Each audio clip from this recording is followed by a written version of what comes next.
Welcome, Nurse Christy, to Great News Weekly. How are ya? I'm good. I'm good. Glad to be here. Well, and thank you so much for allowing us to do this Q&A today. I'm going to jump right in. We've got a lot of great audience questions. First up, what are some of the ways that we can remain mentally and physically healthy in the winter? Well, it's very important to get good nutrition. Always look at your foods as your fuel. What you put in your body, that's going to be how efficient your body is going to work. Getting enough rest in combination with that. Getting enough rest, what's recommended for adults is 7 to 9 hours of sleep a day. And I think that's from the National Sleep Foundation. And then also getting regular exercise also helps with stress management. Getting outside, getting some fresh air. Of course, that depends on the temperatures that we've been having. I love that. You're right. The cold makes it hard, but that's some great advice.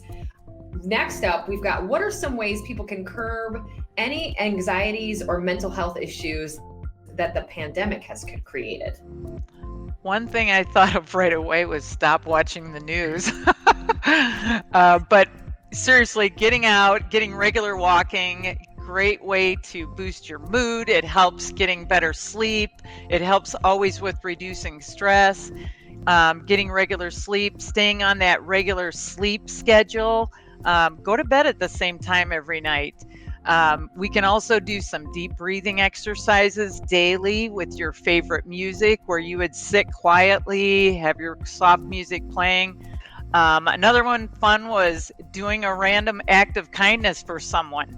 If you're doing something nice for somebody else, you're not worrying about yourself and feeling down about maybe what you have going on. So it's always something positive like that.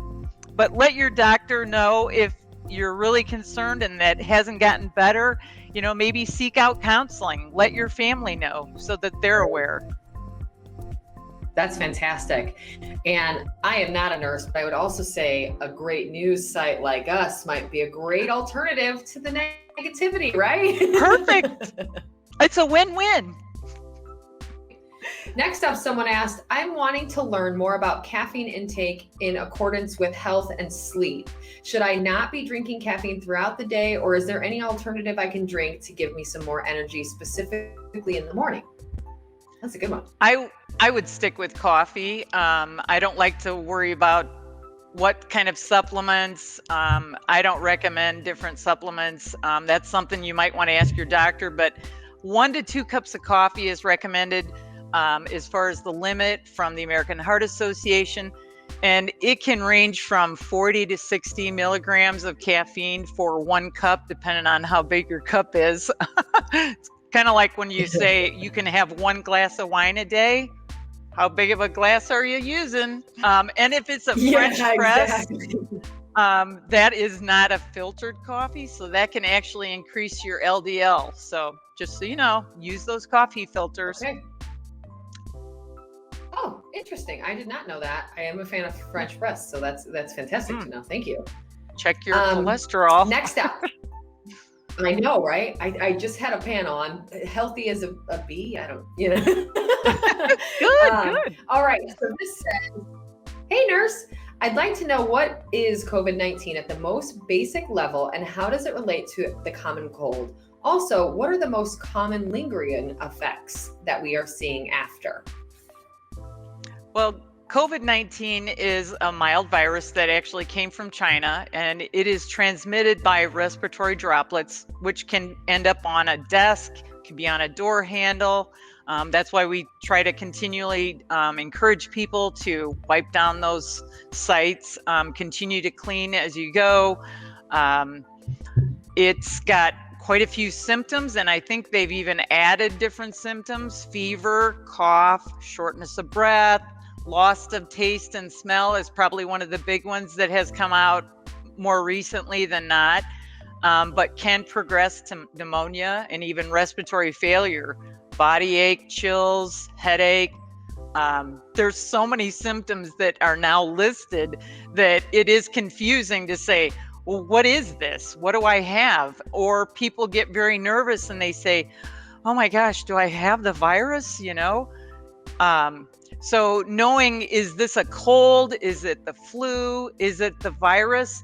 Sometimes you might have to go and get tested. We do have testing at both of our locations here in Valpo at our immediate cares as one option. You can call your doctor and mention what kind of symptoms that you are having. That's really helpful. Thanks for mentioning that. That's fantastic. All right, next up, I struggle to stay on task and focused. Some days are better than others. Are there any holistic ways to help improve this? I would suggest starting off writing notes. What are the things that you want to accomplish each day, maybe your goals, and then mark those off as you go. And it's going to try and help keep you on track. So that helps keeping focused. As far as supplements, I would definitely ask your doctor about that, because there's a lot of supplements out there that have, they state that, oh, this is going to help you, but a lot of those are not FDA approved. So definitely run it by your doctor before you jump in and start just taking something that you found on the internet. But also go back to the basics. Make sure that you're eating a well-balanced diet, and add in those good healthy fats along with getting regular exercise. If it says it's natural, that doesn't always mean that it's safe for you to take. That's a really, really great point. I love that one. Okay, so our last and final question right here. Hi, Nurse Christy. I've heard that the second dose of the COVID-19 vaccine has seemed to have harsher symptoms afterward than the first dose. What would be the best way for me to help my symptoms be fairly mild afterward? Well, that is a question that I hear a lot, and especially when I'm doing the vaccines. We don't know how anybody is going to react. Everybody has been different, and I'm seeing both ends of the spectrum. Some people with a lot of symptoms, and we give a handout it's a really good handout from the CDC that talks about these are a list of symptoms that can be expected, but it doesn't mean you're going to have them. You might have one of them, you might have a couple of them.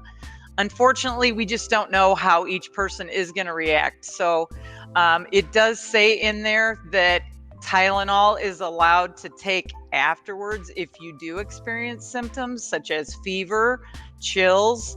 The other thing is, it says that as long as it's okay with the medications you might already be taking, that you can take ibuprofen or Motrin for those body aches that you might experience.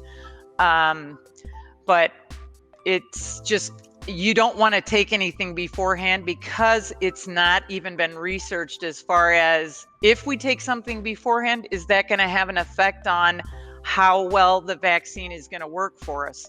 So as long as we know that it's supposed to only last for 24 to 48 hours, then we can be prepared and have those medications on hand if we do have symptoms.